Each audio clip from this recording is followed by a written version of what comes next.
नमस्कार दोस्तों, ocean network में आपका स्वागत है। मैं हूं ओमकार चौधरी। मेरे साथ जुड़ गए हैं आदित्य सत्संगी जी अमेरिका से। बहुत अभिनंदन, बहुत स्वागत। नमस्कार। नमस्कार आपको और आपके दर्शकों को वापस बुलाने के लिए बहुत-बहुत धन्यवाद।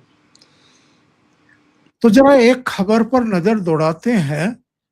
मैं एक खबर आप लोगों से शेयर कर रहा हूं। जरा देखिए कि पाकिस्तान में हो क्या रहा है। ये आज ही की खबर है। पीओके में हिंसा, 11 की मौत, इनमें 4 पुलिसकर्मी। विधानसभा में आरक्षित सीटें खत्म करने की मांग कश्मीर से आए लोगों को दी गई थी।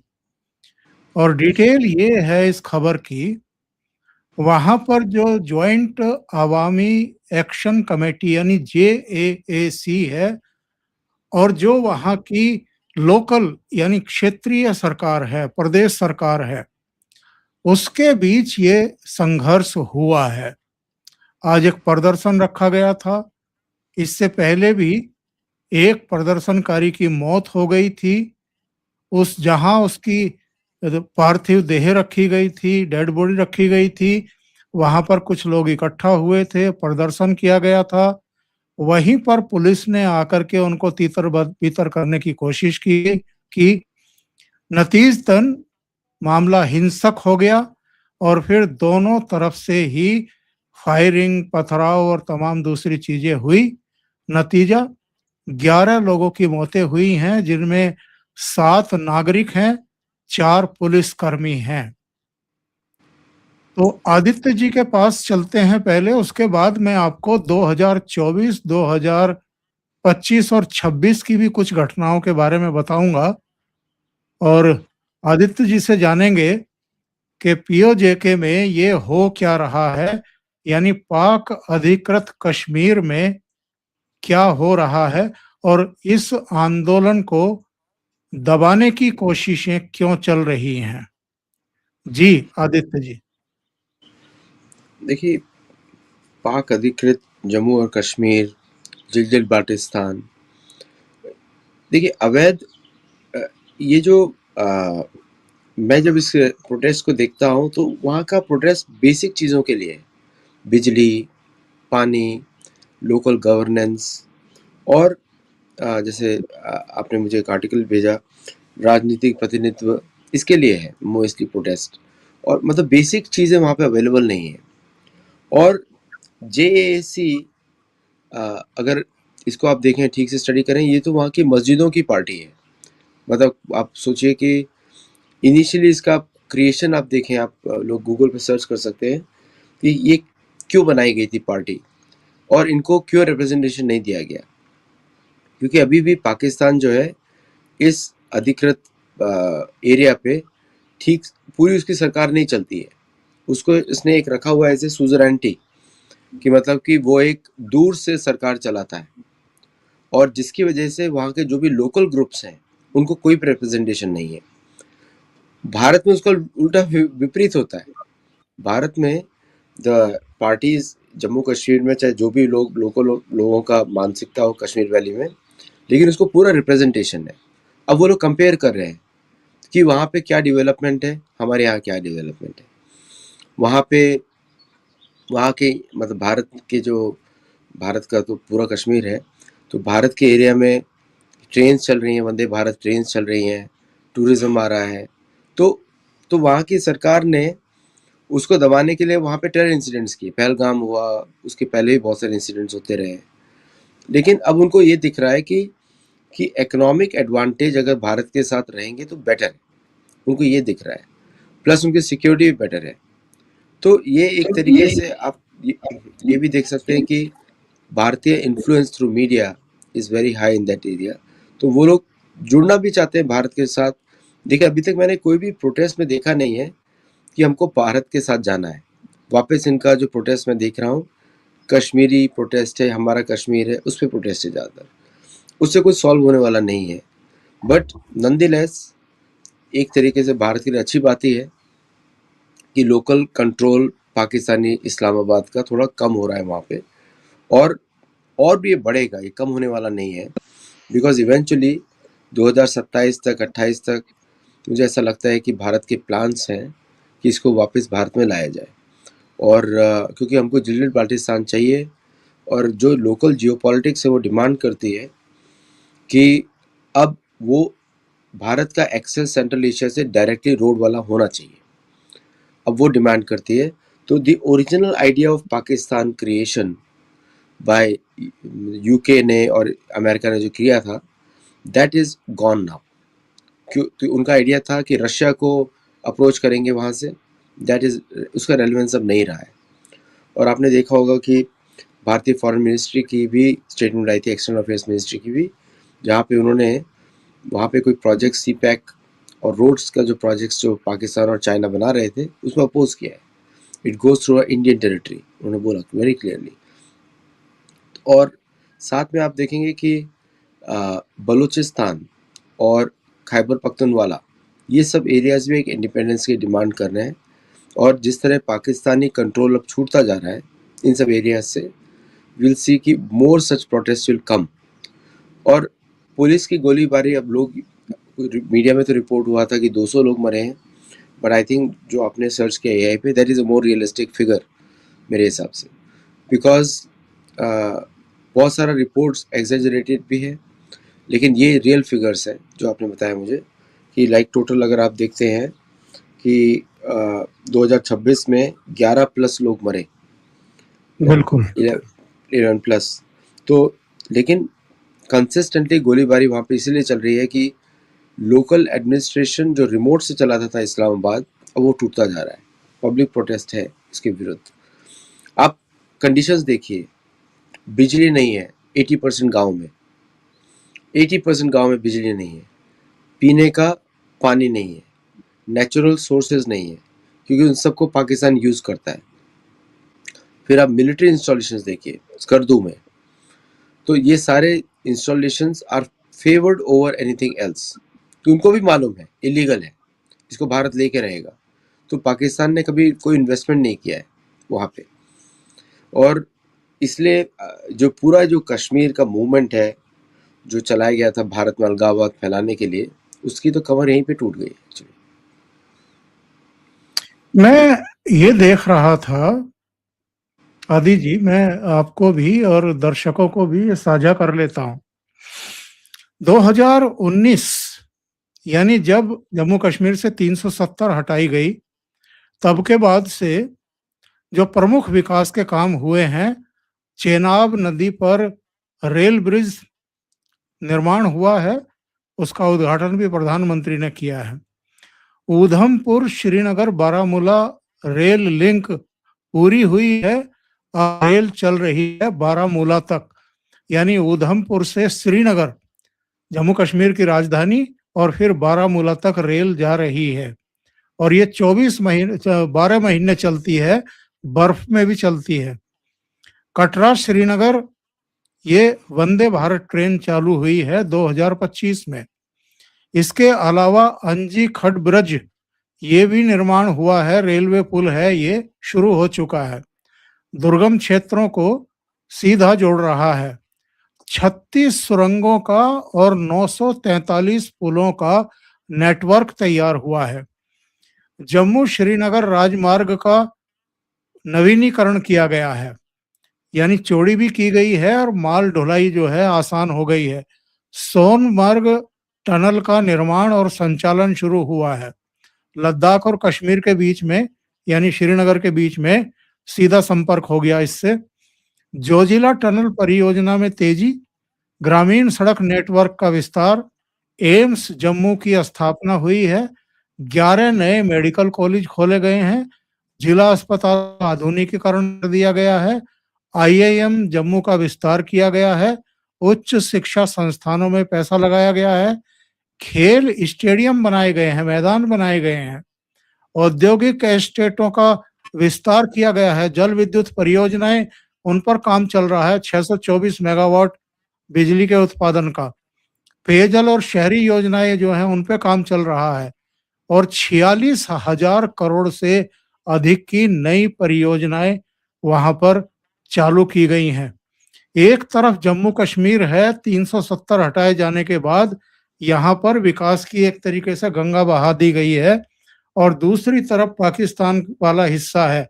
तो वहां पर लोगों में असंतोष क्यों नहीं होगा जब ये खबरें पहुंचती हैं कि देखो भारत की तरफ जो जम्मू कश्मीर है उसमें तो हर क्षेत्र में विकास ही विकास हो रहा है।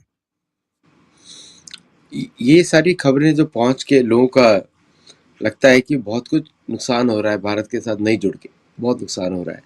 तो एक तरीके से हमारे भी अदृश्य लोग, अदृश्य राज के मेंबर्स हैं, हमारे भी अदृश्य राज चलता है, उसके भी कुछ मेंबर्स हैं जो वहाँ पे काम हो रहा है। आपको मालूम ही है कि नीलम वैली तक हमारे ट्रूप्स का डायरेक्ट एक्सेस है। तो धीरे धीरे अंदर से फूटेगा ये पूरा, और लाइक माइंडेड पीपल हमारे साथ जुड़ेंगे। और एक बात मैं और बोल देना चाहता हूँ कि भारत क्यों उसको टेररिस्ट नेशन डिक्लेयर नहीं करता है, क्योंकि उसके कुछ पार्ट्स अभी भी उसके कब्जे में है, इसलिए नहीं करता है। नहीं तो उसको वो पार्ट्स भी इंक्लूड करने पड़ेंगे, तो मतलब भारत ही भारत के ऊपर टेररिज्म कर रहा है, वो वाला बात हो जाएगा। तो उसके बाद ऐसा नहीं है कि सिर्फ टेररिस्ट नेशन डिक्लेयर कर दिया तो उसके कॉन्सिक्वेंसेज होते हैं, तो वो कॉन्सिक्वेंसेज उस टेरिटरी पे भी लगेंगे, और इसका मतलब तब हो जाएगा कि भारत उसे रिकग्नाइज भी कर रहा है। तो इसलिए नहीं करेगा कभी भारत उसको टेररिस्ट नेशन डिक्लेयर। भारत ये कर सकता है कि पाकिस्तानी आर्मी, पाकिस्तानी इंस्टीट्यूशंस को टेररिस्ट डिक्लेयर कर सकता है। उसमें भी थोड़ा डिप्लोमेटिक प्रॉब्लम हो जाता है, फिर डील किससे करेंगे, क्योंकि उसके अलावा कोई चांस नहीं है। तो ये सब इंसिडेंट्स देखते हुए तो वन थिंग इज़ देयर कि अंदर से फूटेगा। और मेरे हिसाब से ये जो कश्मीरी लोग पीओजेके के हैं, ये लोग I think more will be incline towards India. और ये जो लोकल कश्मीरी पॉलिटिशियंस हैं जो भारत के विरुद्ध काम करते हैं,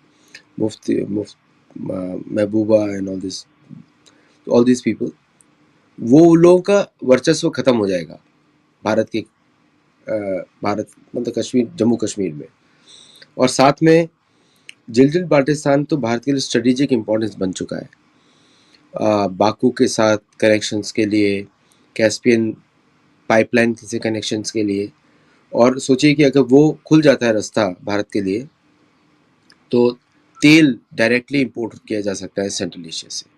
तो बहुत सारे लैंड लॉक जो भारत नॉर्थ की तरफ है, अक्साई चिन, तिब्बत और बाकू, वो सब एरियाज खुल जाएंगे। तो सामरिक दृष्टि से भी ये प्रदर्शन जो वहाँ पे हो रहे हैं हमारे भारत के लिए इम्पोर्टेंट है। और जो नेक्स्ट फेज है जम्मू कश्मीर, पाकिस्तान ऑक्यूपाइड जम्मू कश्मीर का भारत में विलय, that becomes even more important now. तो मेरे हिसाब से अंदर से अंडा फूटा शुरू हो गया इस समय, वी कैन सी दैट। बिल्कुल सही कह रहे हैं।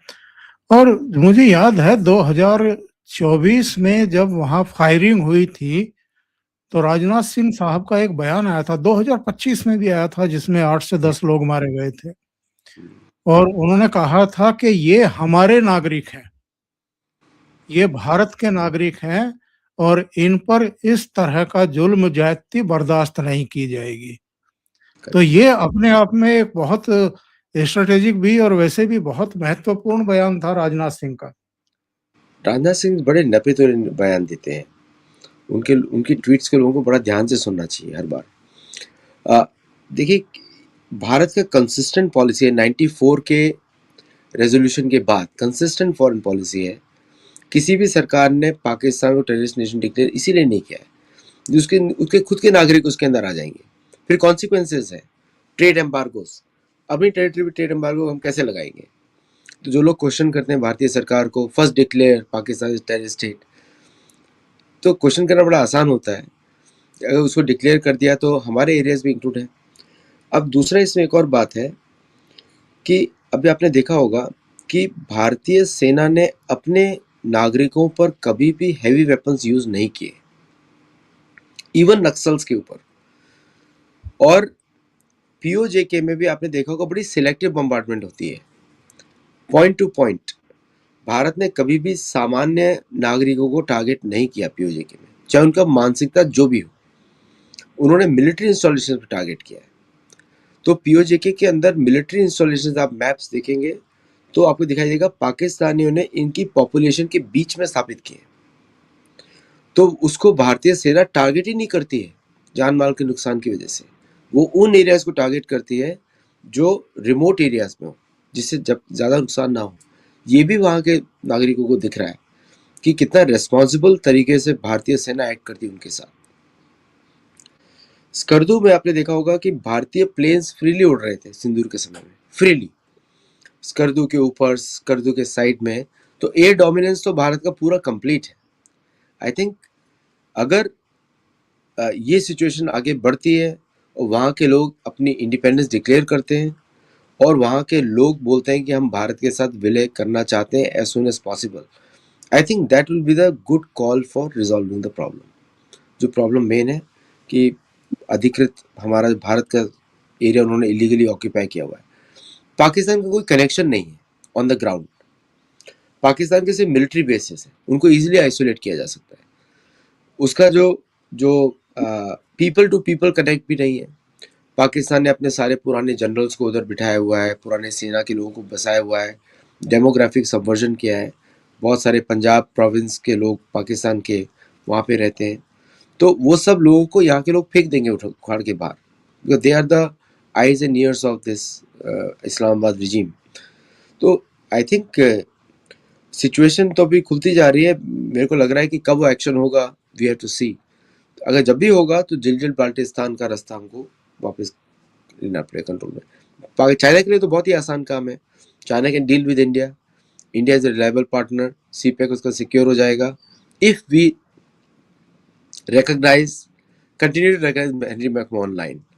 अगर वो नहीं करते, जैसे अरुणाचल प्रदेश ने डी रिकॉग्नाइज कर दिया, वो नहीं मानते, वो बोलते तिब्बत का बॉर्डर मिलता है हमारे साथ। अगर भारत वो ऑफिशियल स्टैंड ले लेता है देन तो उसके बाद तो China is no other option to either fight और लीव।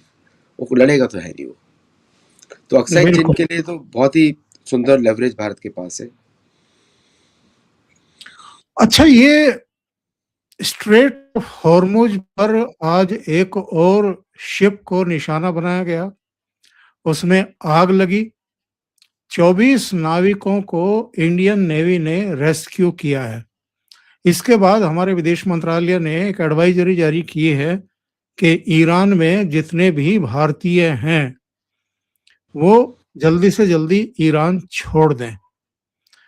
इसका क्या मतलब है एडवाइजरी का, और क्या भारत अब ये मान करके चल रहा है कि बार बार हमारे शिप्स को आईआरजीसी निशाना बना रही है, वो ऐसे मानेगी नहीं? भारत के आपने लिए थोड़ा मुश्किल भी है कोई सैन्य कार्रवाई करना, लेकिन भारत की नेवी इतनी मजबूत है कि वो चाहे तो दांत खट्टे कर सकती है, आईआरजीसी हो या कोई भी हो। एब्सोल्युटली, आपको आपने देखा ही है अमेरिकन नेवी पोजीशनिंग कि भारतीय नेवी को ऑलरेडी वो बॉस मान के चलते हैं इस एरिया में। सो उनका डिप्लॉयमेंट्स आप देख सकते हैं।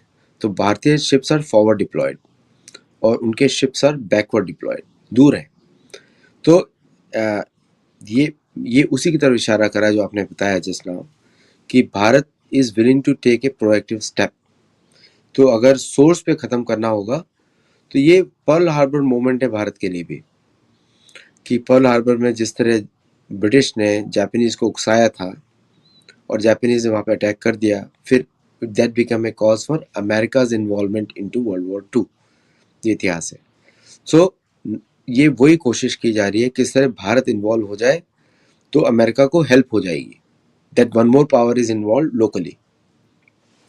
तो मेरे हिसाब से भारत कंट्रोल्ड एक्शंस लेना पड़ेगा उसको, जैसे उसने पहले तो रेस्क्यू किया। देखिए, rescue mission is as important as offensive mission. दोनों में सेम स्किल्स यूज होती हैं, there is same complexity involve. और कभी कभी rescue missions are more dangerous than even attack missions, क्योंकि वहाँ पे कंट्रोल, अटैक में क्या है कि आपने मिसाइल्स फायर करी, आप चले गए, बट रेस्क्यू मिशन में you have to stay, monitor, और शिप्स आर नॉट इजी ऐसा लोगों को लगता है। कभी शिप्स में जाइए, मैं बहुत घूमा इधर कुछ एरियाज में यहाँ पे, तो इट्स वेरी कॉम्प्लेक्स मशीनरी। और इस तरह के शिप्स होते हैं, यहाँ पे कोई लग्जरी नहीं होती। तो इधर से रेस्क्यू करना is an art as well as skill, as well as science also, so all three combined.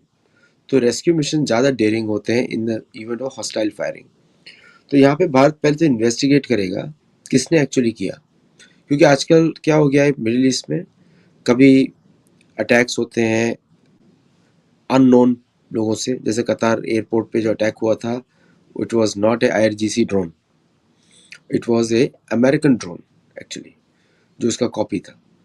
तो भारत को ये चेक करना पड़ेगा कि वेदर कि कौन सी कंट्री का ड्रोन वहाँ पे यूज हुआ था उस शिप पे, और किस डायरेक्शन से आया था, और किस डायरेक्शन से, तो दे चेक एवरीथिंग, वो सब साइंस डेटा होता है।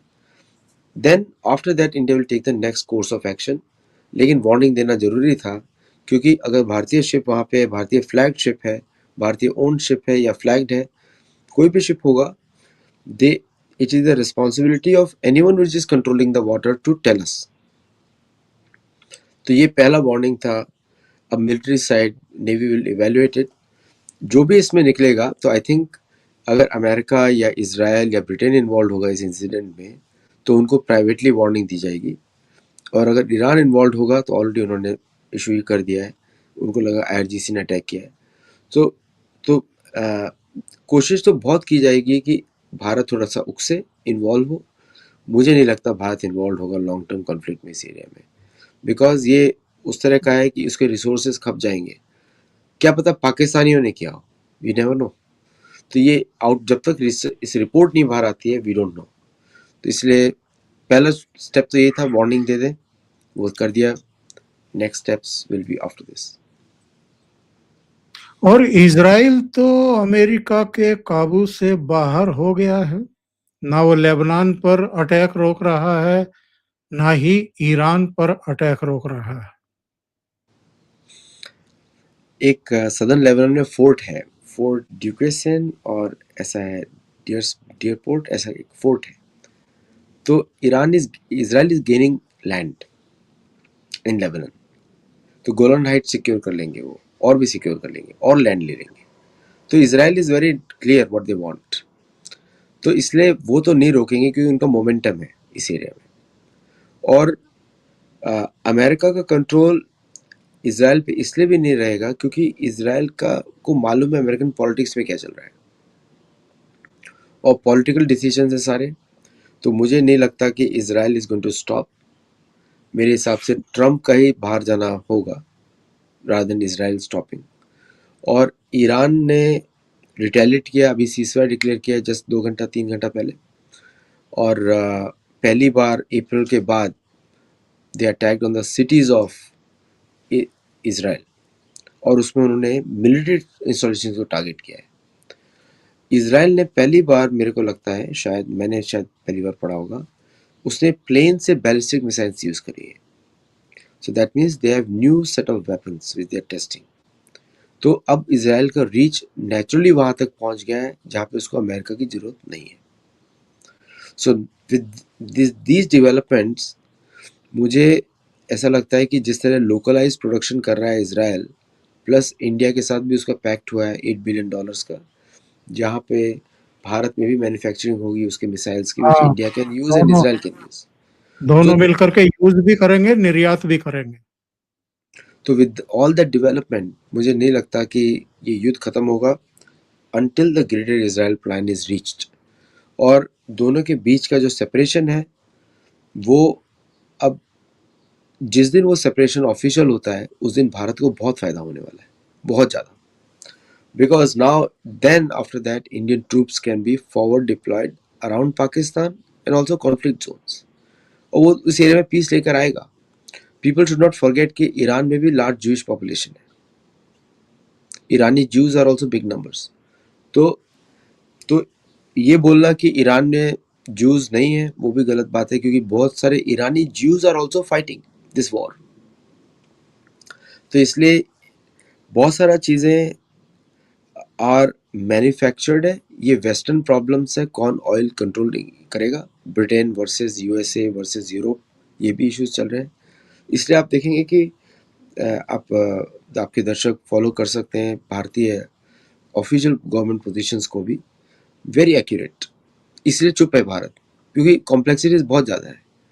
तो इससे जब कॉम्प्लेक्सिटीज बहुत हो, तो it's better to keep peace, शांत रहना जरूरी होता है। Many things they can't disclose also. Red sea का एक इंसिडेंट आप देख लीजिए कि इस बार हुथियों ने यमन में और ईरान दोनों ने एक साथ अटैक किया है, और प्लस उन्होंने रेड सी में अमेरिकन शिप्स पर भी अटैक किया है with their hidden. American senate की रिपोर्ट में there were another attempt at Diego Garcia, another 44 missiles fire की गई थी। तो मार्को रूबियो को, पीट हेग्सेथ को भी क्वेश्चन बहुत किया गया, और यहाँ पे जेरेड कुशनर और स्टीव विटकॉफ को तो आप इग्नोर ही नहीं कर सकते, उनके बिजनेस प्लान्स चल रहे हैं। सो कॉम्प्लेक्सिटी बहुत ज़्यादा है, because the business interest are also involve individuals जो क्लोज हैं प्रेसिडेंट ट्रम्प के।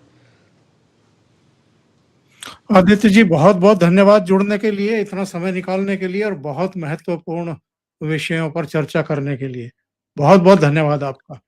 और दर्शकों से एक निवेदन है, आपको ये चर्चा अच्छी लगी हो तो लाइक का बटन दबा दें, वीडियो को शेयर करें, चैनल को सब्सक्राइब करें। आदित्य जी का चैनल है सत्तोलॉजी, उसको भी सहयोग करें और सब्सक्राइब करें। बहुत धन्यवाद। धन्यवाद। नमस्कार।